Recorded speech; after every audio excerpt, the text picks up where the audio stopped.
Hallo allesamt. Ich habe mir gerade noch ein bisschen Mut angetrunken, ordentlich Kaffee reingekippt. Mal schauen, ob das was bringt. Das ist meine erste Keynote. Ich bin auch ein bisschen aufgeregt, muss ich ehrlich sagen. Aber das kriegen wir schon irgendwie hin. Ich hoffe, ich habe nicht zu viele Slides gemacht.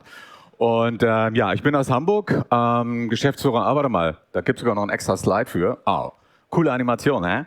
Habe ich stundenlang dran geschraubt. Beyond the standards, crafting immersive audio for cutting edge venues and what goes ahead. Oh, alter Schwede. Viele bunte Bilder. Die sehe ich da auch unten. Und ich hüpfe da mal so ein bisschen durch.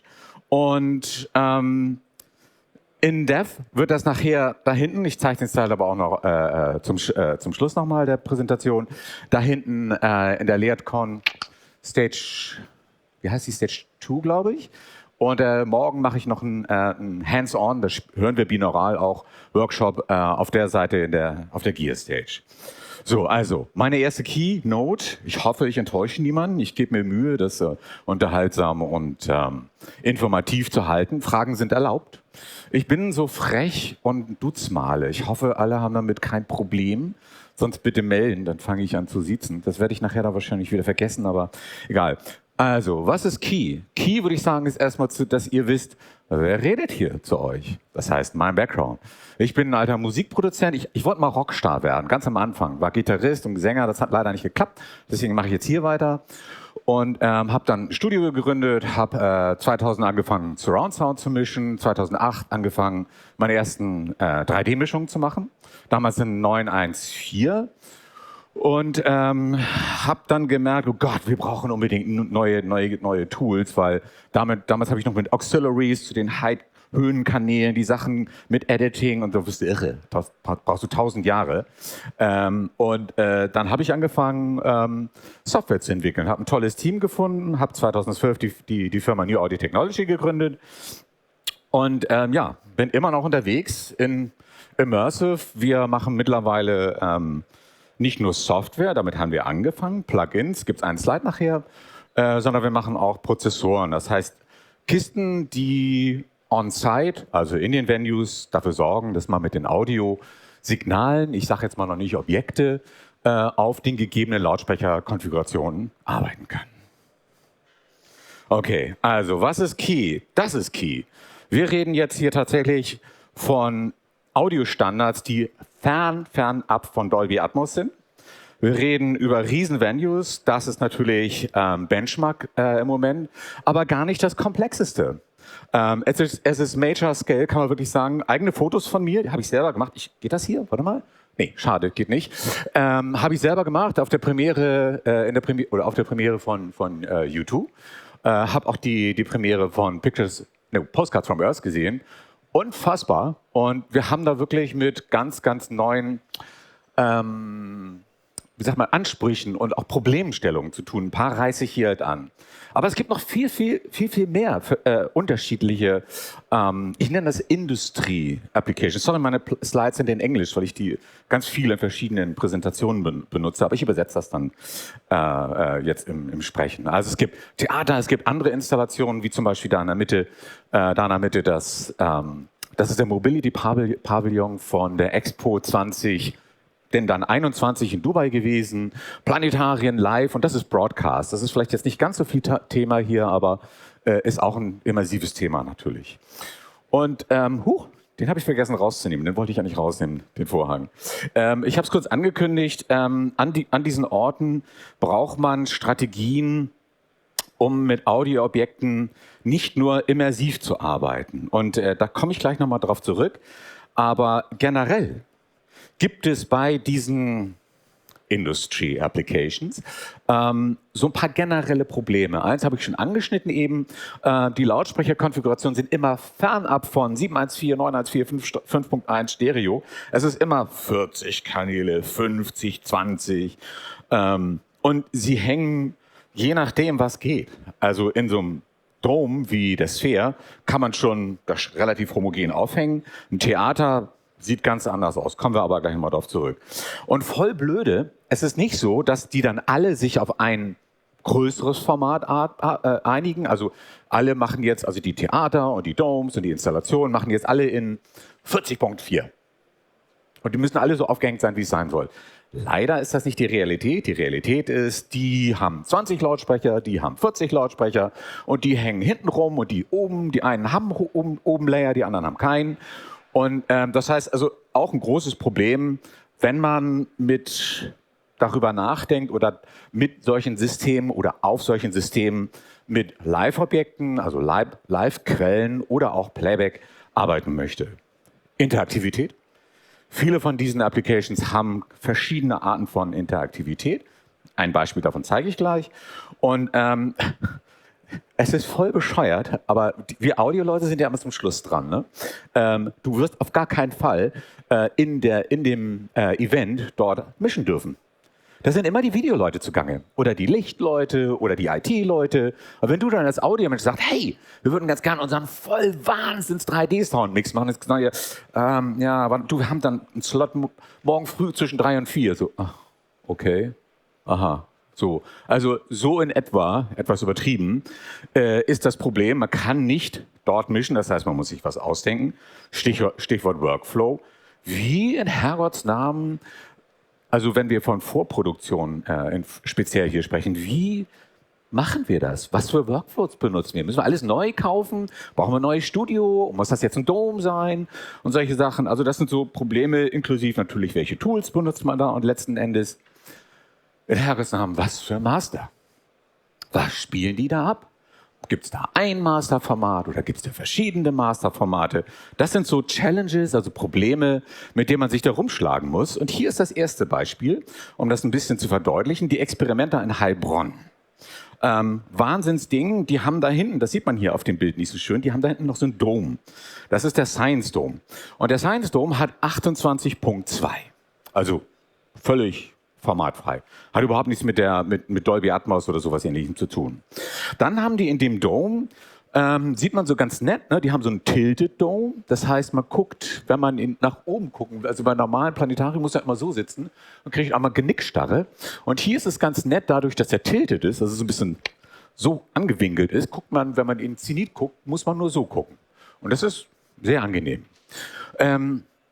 In diesem Dome, in dieser, lass es mal sagen, in dem Status, machen die natürlich Starshows und Radio-Plays, 360-Movies, Documentaries, bla bla bla. So, und jetzt haben die aber noch einen zweiten Mode. Den nennen die Stage-Mode. Oder wir haben uns auf Stage-Mode geeinigt. Da haben die eine Bühne da hinten, weil der ist ja getiltet. Das heißt, hier drunter, so für alle, ist ja Platz. Kann man doch eine Stage reinbauen, warum nicht? Und da machen sie dann die üblichen Sachen, Konzerte, die etwas klassischer, also standardisierter sind, normale Musiksachen, Präsentation, dann haben die ganz wilde Tesla-Induktoren. Also wenn man da ist, sollte sich das angucken, das ist der Wahnsinn. Da kriegt man Angst. Also da sieht man wieder, wie sehr wir dann doch noch Animals sind, wenn da die Blitze rumfucken, ist man wirklich so. Das ist so sehr, sehr ursprünglich. Sollte man sich unbedingt mal angucken. Und so weiter und so fort. So, das ist ja schon mal so okay. Die haben zwei verschiedene Arten, Präsentationen zu machen. Das ist schon mal etwas, was man normalerweise, wenn man in einem Theater oder in einer Oper oder sowas ist, nicht hat. Man hat eine Lautsprecheranwendung und auf der macht man die Oper oder auch ein Musical oder ein Theaterstück, was auch immer. Aber es ist eine Lautsprecherkonfiguration, die man mit einem Setup sozusagen bearbeiten kann. Die haben zwei. Die haben den Dome und die haben die Stage. Und wie die meisten von euch schon gesehen haben, ist das plötzlich alles gedreht. Und was die tatsächlich machen, und als Audiomensch denkst du so, sind die des Wahnsinns? Die drehen das mittendrin.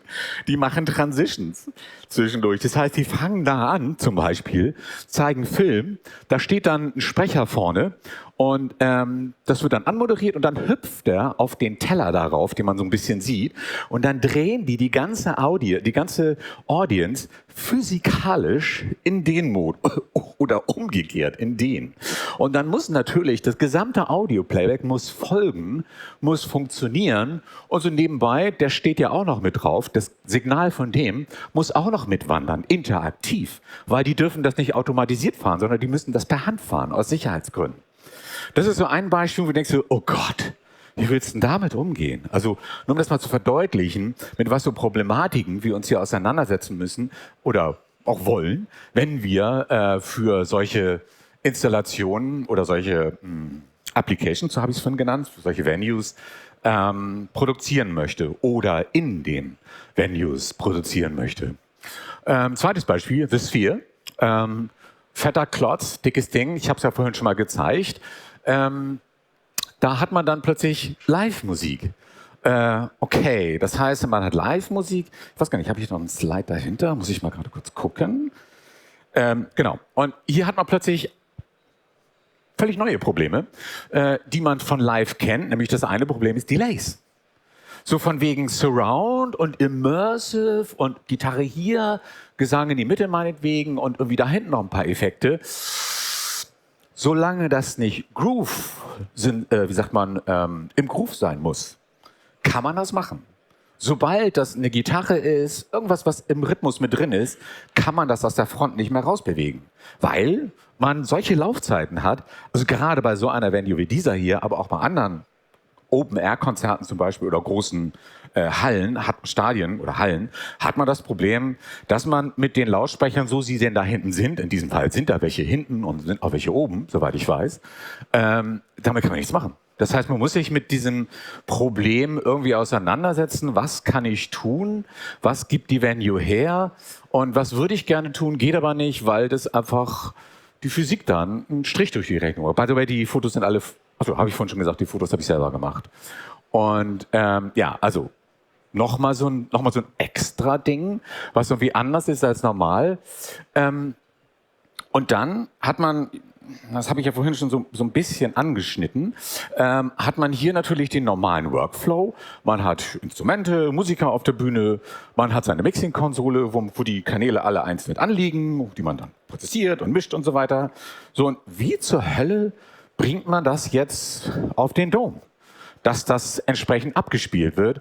Und da ist das, was ich vorhin gesagt habe, relevant. Man braucht eine Kiste zwischendurch, die ein interaktives Rendering erlaubt. Das heißt, dass man Automationen in der Show zu dem Zeitpunkt abschießt, wo das dann geschehen soll.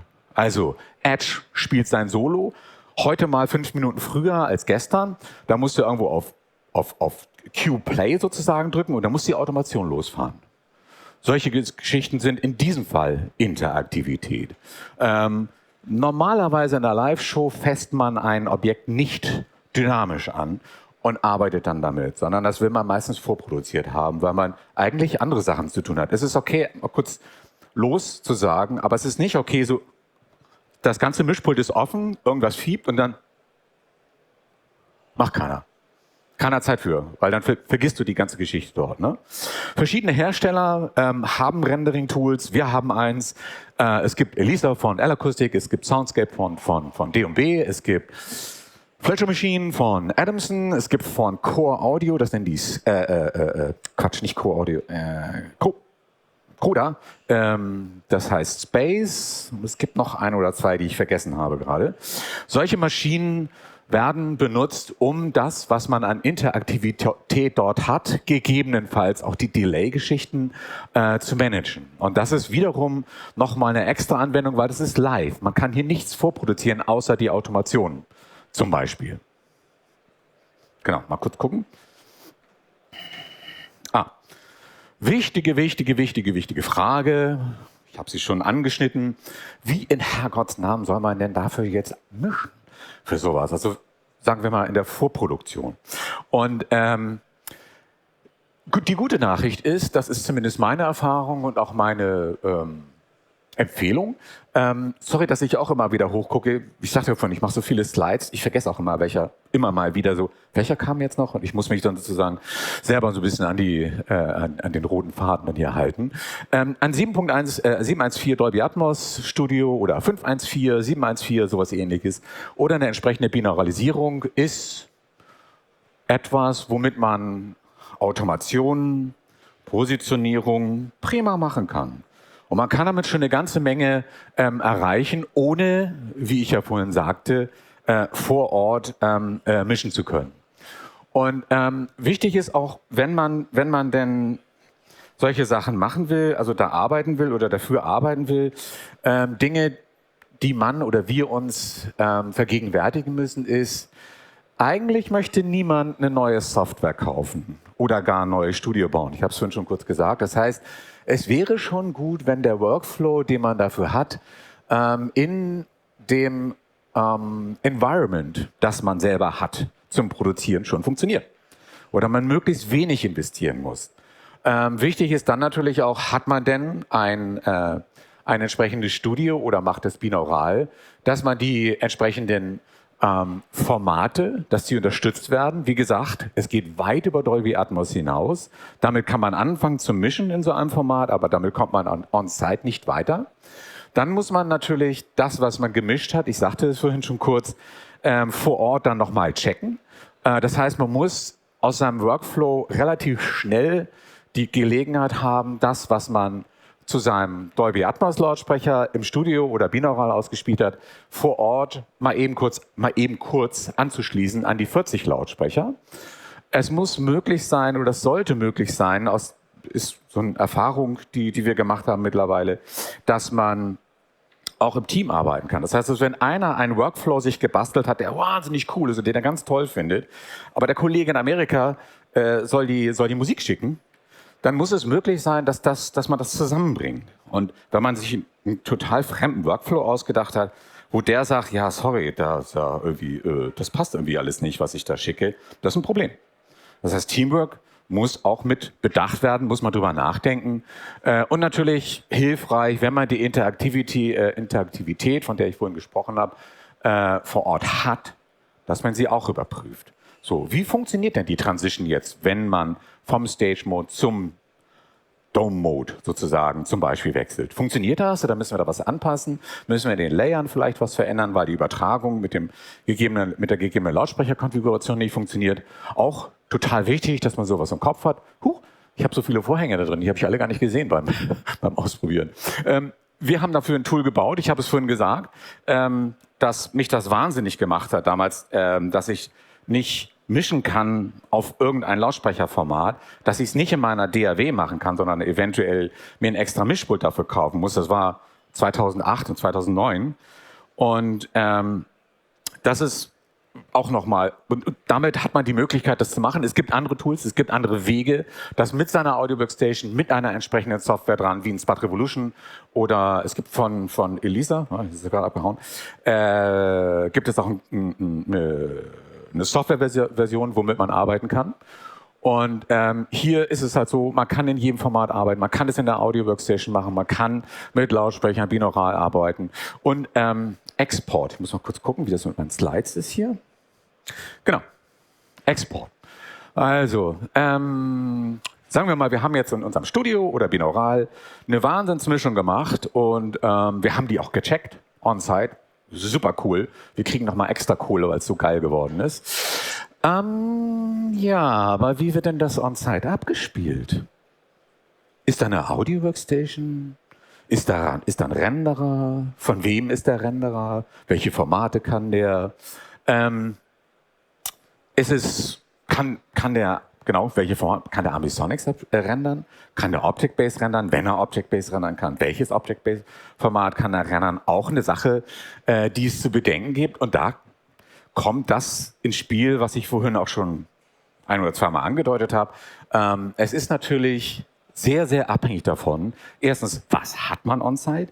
Ist da ein Renderer, der ein Dolby Atmos rendern kann? Ist da ein Renderer, der Ambisonics rendern kann? Ist da gar kein Renderer? Ist da nur eine Audio Workstation, die abschießen kann? Dann muss man halt natürlich Channel-Based anliefern, entsprechend dem Format, was on-site ist. Und natürlich Licensing muss man auch ein bisschen im Hinterkopf haben. Das heißt, wenn man jetzt für das Theater, was wir vorhin gesehen haben, 40.4 habe ich glaube ich gesagt, eine Mischung macht und alles, voll cool, dann sagen die, oh verdammt, wir haben jetzt ein Luxusproblem. Wir haben jetzt 20 Theater, die wollen es auch machen. Auf der ganzen Welt. Wir können uns jetzt dumm und dämlich verdienen mit der Show. Das ist aber 40.2. Okay, ja gut, dann müssen wir wohl Downmixes machen. Jeder Audiomensch stehen die Haare zu Berge, wenn er Downmixes hört. Also das würde man doch gerne vermeiden. Das heißt, und da möchte ich ganz gerne eine Lanze für Object-Based brechen, ich mag Object-Based sehr gerne, weil es einen flexibel hält. Das heißt, ich kann einen 40-Kanal, ich kann das entweder on-site rendern auf die 40.2 Wenn ein anderes Theater vielleicht die gleiche Lautsprecheranordnung hat, aber die haben keinen Renderer, die haben einen Reaper, womit sie es abschießen, dann rendert man das als Channel-Based 40.4. Und wenn man dieses Object-Based Master hat, ist man immer in der Lage, mal eben kurz das Format, das Format, das Format und kann jedem liefern, was er braucht. Und was ich an Objects auch gerne mag, ist, dass man noch anfassen kann. Hat man Ambisonics? Das war's. Wenn der Tropfen einmal im Ambisonic-Ozean, also der Tropfen, die Source, einmal im Ambisonic-Ozean gelandet ist, dann war's das. Kann man nicht mehr anfassen. Man kann nicht mehr sagen, ich nehme doch mal die deutsche Sprache raus und tue die englische oben drüber. Das geht mit Object-Based. Und das ist pretty cool. Und an dieser Stelle, den Slide habe ich heute Morgen noch schnell eingefügt. Haha, Object-Based, möchte ich doch nochmal eine Lanze brechen.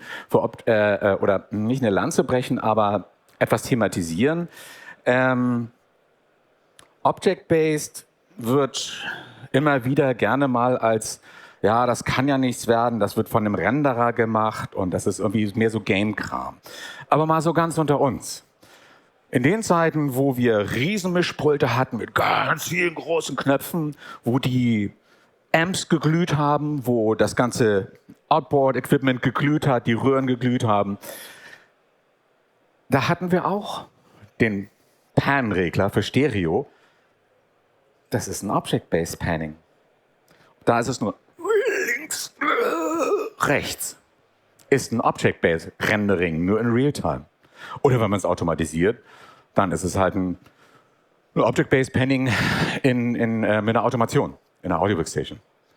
Und der Unterschied zu einem Rendering für Immersive Audio, und sei es nur 5.1, ist nur, dass das mehr Lautsprecher sind. Aber es ist immer noch, wenn da kein großer Voodoo zwischendurch in dem Panning stattfindet, ist es immer noch ganz normales Power-Panning, ein bisschen größer als Stereo. Und die Ergebnisse können ebenso plausibel und ergreifend sein, wie bei einer normalen Stereomischung. So, das habe ich auch. Ach, schon wieder dieser Vorhang. Sorry, ich habe den immer vergessen rauszunehmen. Letzten Endes, jetzt habe ich so viele Challenges und Probleme und was es alles gibt. Letzten Endes würde ich aber sagen, es lohnt sich damit zu beschäftigen, denn es ist einfach ein unbeschreibliches Vergnügen. Wenn man mal in der Sphere war, wenn man mal auf so einer Installation war, wo man so die Leute sich auch Mühe gegeben haben. Das heißt, da hängt ein anständiges Lautsprechersystem, ein anständiger Prozessor und da sind Kreative zugange gewesen, die auch für diese Anwendung gearbeitet und gemischt haben. Dann ist das auf jeden Fall, wenn es an den liegt, die ganze Geschichte, ist das ein Wahnsinnserlebnis und ich finde, dass die Mühe sich wirklich lohnt. Ich glaube, das war mein letzter Slide. Das heißt, ich bin ziemlich gut in der Zeit. Unsere Webseite, falls jemand noch Fragen hat oder sich irgendwas angucken will. Komm schon mal an deine Seite und wir können gemeinsam schauen, ob Hände hochgehen. Okay. Ich mach's mal vor, so, ob das. Jörg ist da vorne ausgestattet mit Handmikro. Okay. Also seid ihr natürlich herzlich eingeladen, Fragen zu stellen. Okay, dann stelle ich eine Frage. Wer hat schon. Da ist eine. Wo? Da hinten. Kirk, alles klar. Jörg, geht rüber. Wen dürfen wir begrüßen und was ist die Frage? Hallo, ich bin der Kirk Monteux. Ich höre immer in dem Zusammenhang Immersive immer den Unterschied zwischen Object-basiert und Kanal-basiert. Können wir da nochmal eine Zusammenfassung bekommen? Ich habe das noch nicht so ganz kapiert. Okay, letzten Endes geht es da um das Delivery-Format. Wenn du in deiner Audio-Workstation mit den Objekten arbeitest, ist das Object-based. Und du hörst es dir auf einem Ausgangsformat an. Meistens 714 oder 514 oder sowas ähnliches. Bis dahin ist das alles Object-based. Und der Unterschied zu kanalbasiert und Object-based ist dann, wenn du fertig mit allem bist, dass du entweder ein 714 Channel-based, also du hast 714 als 12-kanaliges Format, das du in eine Audio-Workstation reinlegen kannst. Object-based heißt, du machst den Export vor dem Monitoring. Und dann hast du alle Objekte mit den Metadaten, wie sie gepannt sind, wann sie gepannt sind, wie laut sie sind, quasi in diesem viel, viel größeren File drin, was zum Beispiel ein ADM ist. Und dabei bleiben die Objekte einzeln und dann kann man, wenn man einen entsprechenden Renderer hat, kann man das Ding da abspielen und der rendert es dann zu dem kanalbasierten Format, also dem Monitoring-Format, an das der Renderer angeschlossen ist. Im Kino ist das ein Dolby Atmos Format, wo du einen Ring hast und vorne eine Main und oben die beiden Reihen. Wenn es Auro 3D ist, dann hast du sogar 2 Layer im Kino. Aber das ist dann sozusagen, man monitort dann Channel-based, aber das Delivery, also der Export, das Master, ist sozusagen noch jungfräulich. Da kannst du noch alles draus machen. Ich hoffe, das war so einigermaßen gut beschrieben. Noch mehr Fragen?